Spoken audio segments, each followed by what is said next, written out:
Howdy YouTube, Patty Mac 1114 here. I know my last video I titled it Conclusion, but I realized I'm just going to kind of keep making videos until I get tired of them.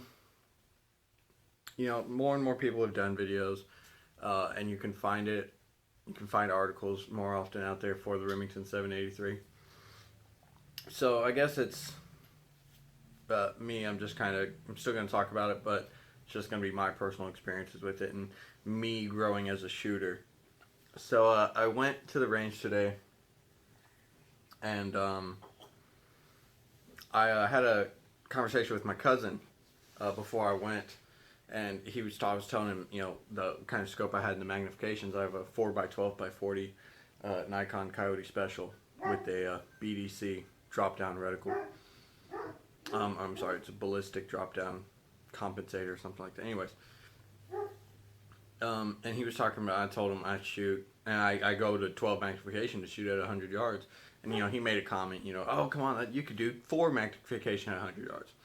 So I figured I'd give it a try. I'm still fairly new to shooting, so I figured, what the hell? So I went and bought these Birchwood Casey Shootin' C targets. They're black and yellow, and the black scrapes off when the bullet hits, and it kind of gives it a more visible effect, because I never bothered trying to rent a monocle or whatever to see down.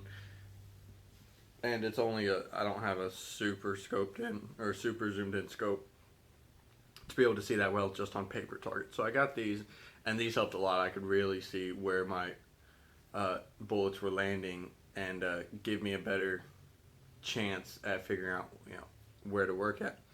So I started off just here we are. I did these 3 at 12 magnification at 100 yards. These were my first 3 shots, and here's a $50 for comparison. I know I'm kind of blocking it, but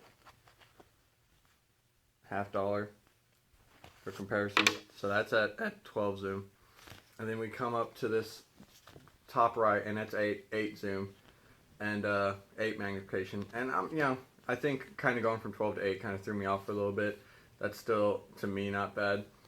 We'll go ahead and do 4 magnification, because I went 12, 8, 6, 4, but I'm saving 6 for last. Here's the 4 magnification. I aimed at the center because I knew I'd be off a little bit, but I mean, obviously, those are all kill shots for a deer. So, and which is what I want out of this gun, is a good hunting rifle. I just really want to be comfortable with it before I take it out on a hunt. It's kind of like driving for me. I learned how to drive an automatic first, so then when I learned how to drive a standard, I didn't have to worry about my driving, because that was all natural. So all I had to worry about was the clutch and the stick shift. So I kind of want hunting for me to be the same way. I want the gun part to feel natural to me, and me know what I'm doing, and let everything else, let me focus on all the other aspects of hunting. So there's 4 magnification, and again, that's just not bad for me at all. Now, 6 magnification is this bottom corner. Now there's 3 shots there, 1, 2, 3. That's SUB MOA. That is a SUB MOA grouping. There's your $50 for comparison. If that's not SUB MOA, that is, that's screw it. That is SUB MOA. That is a SUB MOA grouping. 6 magnification at 100 yards with the Remington 783. So again, anybody who hates on 783, no, you can't do it anymore. All right, look at that. By the way, the ammo I was using was Winchester 30-06 150 grain. Just their typical stuff. And I will be talking about that in a minute, because Winchester and Gander might be getting an email from me. They might be getting something from me, and I'll explain why in a minute. Well, anyway, so after that, I decided, okay, at 100 yards, I'm getting there. I'm pretty set.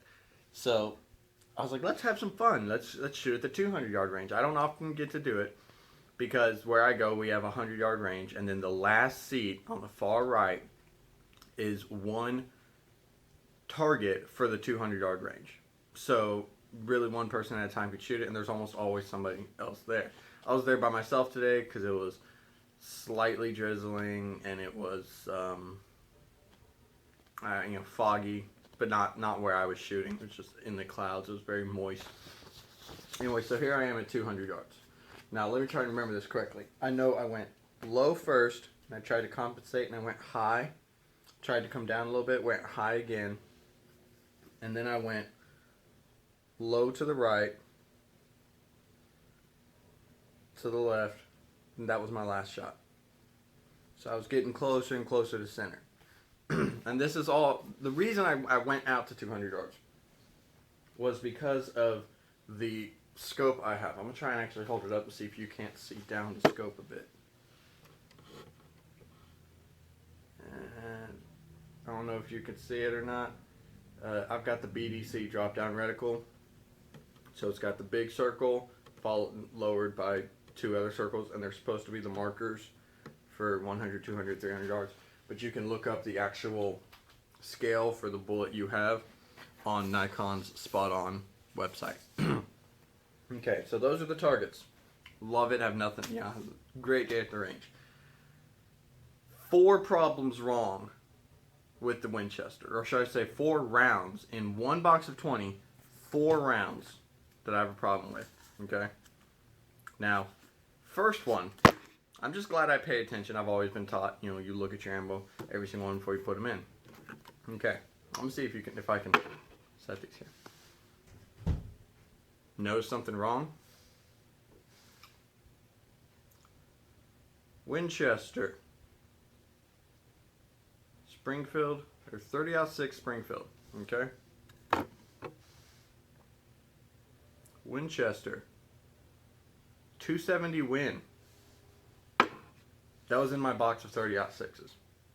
So I don't know if this was some punk kid switching ammo out in boxes at Gander and that customer service wasn't paying attention, which I tend to have a bit of a problem with at Gander, or if this is a Winchester problem, because this is a Winchester 270 Win. It's not some other. It's not a Hornady. It's not a Federal. It is a Winchester. So they might get a message from me on that. Now, these 3, I don't know if you can really see. You see how it's kind of oddly buckled?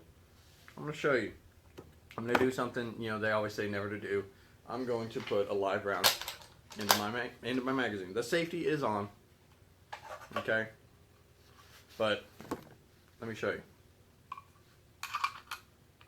And it does it with all 3 of these rounds. Okay. Now, I just want, before I put it in, I didn't put it in yet. You can see where my bolt goes when it goes in, okay? All the way forward like that, and then down. Obviously, that's how bolts go.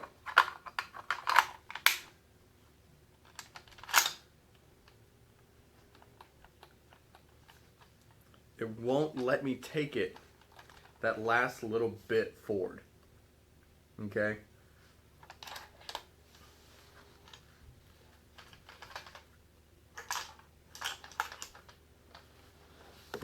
I don't know why.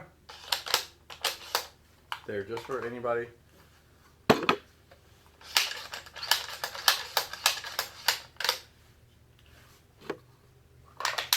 Safety was on the whole time for that, by the way, guys. Anyways, yeah, don't have much else to say, but Winchester and Gander might be getting calls from me. They might be getting customer service emails, because I had 3 30-06 rounds that wouldn't even load into the chamber, and then I had a 270 in my freaking 30-06 box. So other than getting cheated out of about 4 shots, I still had a great time, and then I had 2 groupings that were, I mean, if this 12 Magnification isn't SUB MOA, it's 1 MOA. I wish I had a tape measure here with me. I don't, so I could just, measure it out and say this is 1 inch. But, I have the $50, and it's covered up. $50 covers up all 3. $50 covers up all 3. So, love my gun. Still improving with it. And, any questions? Any updates? One update. I was looking at the Boyd replaceable stock, the Boyd replacement stock for my gun. I saw 2 things about it that makes me I'm not going to get it. One, I don't have small hands, but I don't have large hands. I have, average size hands. So I wear about a medium glove. So one of my fears is if I want to get the thumb hole one. So if I get the thumb hole stock for my 783, my concern is that I wouldn't even actually be able to even use the thumb hole and grip part and still reach the trigger. If anybody owns a Boyd, let me know how those measure, what size hands you have, how comfortable you are with it. Because I doubt there's a big difference in that between Boyd's stock for the 783 and let's say like the Savage Axis that they make the same sort of stocks for. I guess my other thing, is I've heard it's a bit heavier. That's not really a big problem for me because I'm a fairly big guy minus the hands. So weight's not typically an issue. Other than that, just let me know if y'all have any experience with those stocks and what you think of them and any advice you might have. Before we go, I just remembered this. I wanted to get Butler Creek flip cover for my scope, but there's one reason I don't feel like I'll be able to, and that is the ocular, I can't remember what this is called, but essentially it spins out to where you can get more comfortable for what you're shooting at, so you can focus on the reticle. It helps you focus on the reticle inside the scope depending on where you're aiming at in the distance. I don't know how often, I don't change this that often when I'm at the range, but then again I'm shooting at a stationary target. It's the same distance every single time. So if you know anything about how often you personally would adjust this, I might still put a Butler Creek flap cover on because I don't want to have to walk around with my scope cover on it 24/7, but I want to keep it protected. So any advice on that, let me know. Other than that, hope you enjoyed the video. Sorry it's a bit long, and have a good day.